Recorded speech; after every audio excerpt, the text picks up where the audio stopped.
कुछ बिंदु बताना चाहूँगा। देखिए, किसी भी परीक्षा को पास करने के लिए उस पाठ्यक्रम की जो किताबें हैं उनको कम से कम 3 से 4 बार आपको पढ़ना होता है। अब करना कैसे है, मैं आपको 1 बाय 1 बताने की कोशिश करूँगा। प्रथम रीडिंग, सबसे पहले एक किताब को उठाइए और उस किताब को आप पहली बार पढ़िए।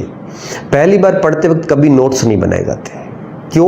क्योंकि जब आप दूसरी बार पढ़ोगे तो आपको बहुत सारी ऐसी नई चीज़ें मिलेगी, तब आपको लगेगा कि पहली बार जो नोट्स बनाए वो पूर्ण नहीं है।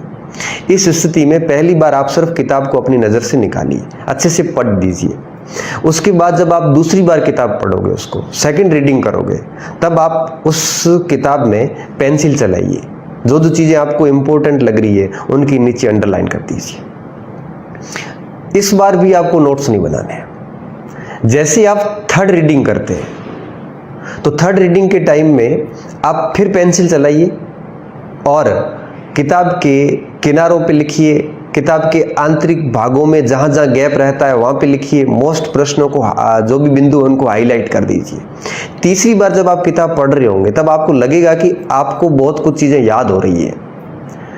और उसके बाद में लास्ट चौथी रीडिंग के साथ में आप एक रजिस्टर लेके बैठिए और मिनिमम लिखिए, मैक्सिमम याद कीजिए।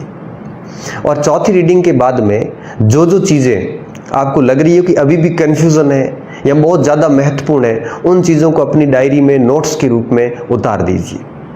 इससे क्या होगा कि संक्षिप्त नोट्स भी तैयार हो जाएंगे और उस किताब से रिलेटेड सारी चीज़ें सारगर्भित रूप से आपके रजिस्टर में आ जाएगी। फिर जब एग्ज़ाम टाइम आएगा तो आपको किताब पढ़नी नहीं पड़ेगी, आप वो नोट्स पढ़कर भी उस किताब की पूर्णता को प्राप्त कर सकते हैं। तो मेरा ये मानना है कि सिलेबस लाइए, उसके अकॉर्डिंग किताब लाइए और उस किताब को 4 बार पढ़िए। चौथी बार पढ़ने के बाद आप उस चौथी बार पढ़ते वक्त उस किताब के नोट्स बनाइए। ऐसा करने पर वो किताब